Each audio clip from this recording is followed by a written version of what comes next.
Малце на почетокот току да искористам да укажам дека имало такви пракси како што велите господинот Джефери, но тие пракси биле во момент кога се уште не била отворена расправата. Предлагачот на влада и оној кој што се од влада и оној кој што се разрешува сме ги одвојувале надвор од расправата.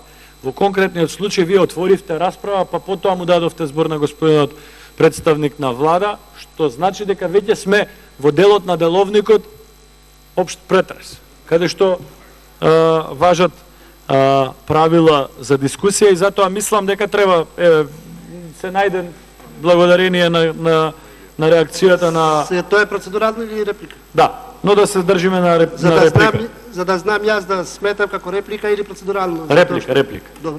Благодарам.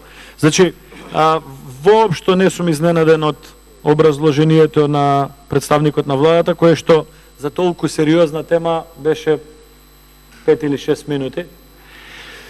За жал, образложението од владата е практично препишан или копиран текст од неколку пресконференции на Социјалдемократскиот сојуз.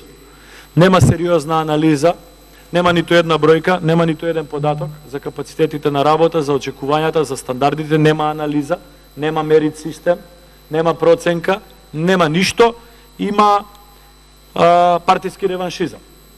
Денешната иницијатива е класичен партиски реваншизам, што е во насока на сето она што го гледаме во почетокот на мандатот на оваа влада. Тоа не е веројатно одлика лична на представникот на владата, но е генерална карактеристика на целата влада.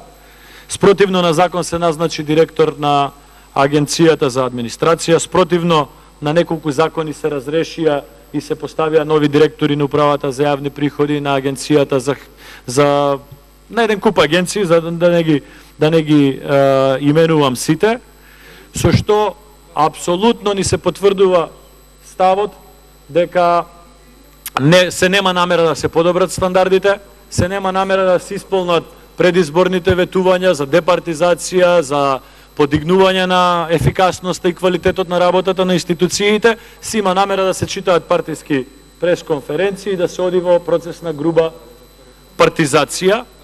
Тоа е жално и нема да добива никаква поддршка од наша страна, посебно заради тоа што ние во процедура пуштивме закон за јавно обвинителство, кој што предлагаме инклузивен, како што вели господинот Заев, процес за избор на нов државен јавен обвинител.